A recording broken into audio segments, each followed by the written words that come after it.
Hi everyone, আসসালামু আলাইকুম। Welcome to beautiful by তন্নি। চলে আসলাম তোমাদের সাথে একটা হালুয়ার রেসিপি নিয়ে। দেখো কত সুন্দর হালুয়াটা হয়েছে।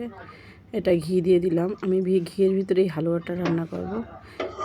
তোমরা হয়তো বুঝতে পারো না এটা কি এর হালুয়া। আমি এটা হলো যখন এখন হিন্দুদের অনেক ধরনের পূজা আসতেছে, অনেকে মিঠা করে। এটা কিন্তু আমি ডালের হালুয়া বানিয়েছি। এটা হলো বুটের ডালের হালুয়া। তোমরা যারা যারা বুটের ডালের হালুয়া বানাতে না পারো, আমার টিপসটি ফলো করে যদি এইভাবে বানাও তাহলে একদম পারফেক্ট একটা হালুয়া হবে। আমি ডালটা আগে সিদ্ধ করে নিয়ে ব্লেন্ডার করে নিয়েছি। সব কিছু ভিডিওতে নেওয়া হয়নি, সম্ভব হয়নি। পরে চিন্তা করেছি ভিডিও করব, তাই একবার চিন্তা করছি ভিডিও করব না, আরেকবার চিন্তা করছি করব। যাই হোক, কথা বলতে বলতে মনে করো বলে দিলাম কি করলাম না করলাম। এখানে ঘিয়ের ভিতরে আমি ডালটা ভালো করে একদম ভাজা ভাজা করে নেব। একটা সুঘ্রাণ আসবে। অবশ্যই ঘি দিয়েই করার চেষ্টা করবে এই হালুয়াটা। ঘি দিয়ে করলে কিন্তু টেস্টটা বেড়ে যায়। আর এত সুন্দর একটা স্মেল আসে, স্মেলটা অনেক ভালো লাগে।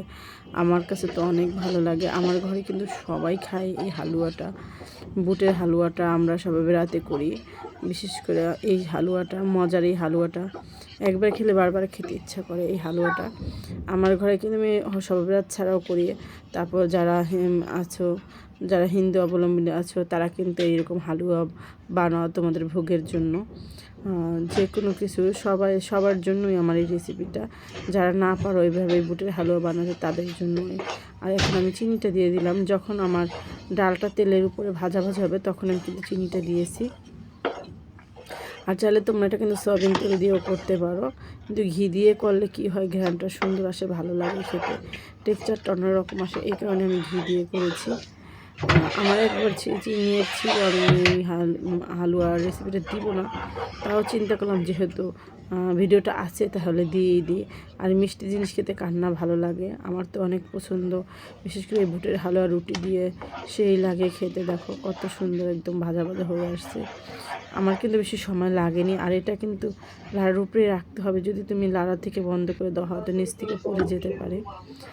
আর যখন দেখবে তেলের উপর চলে আসছে, কালারটাও চেঞ্জ হয়ে যাবে, একদম দেখবে এরকম আঠালো টাইপের হয়ে যাবে, তখন বুঝতে পারবে যে তোমার হালুয়াটা হয়ে গেছে। আর একটা আস্তে আস্তে ঘ্রাণটা বের হইতে থাকবে, সুন্দর একটা স্মেল আসবে।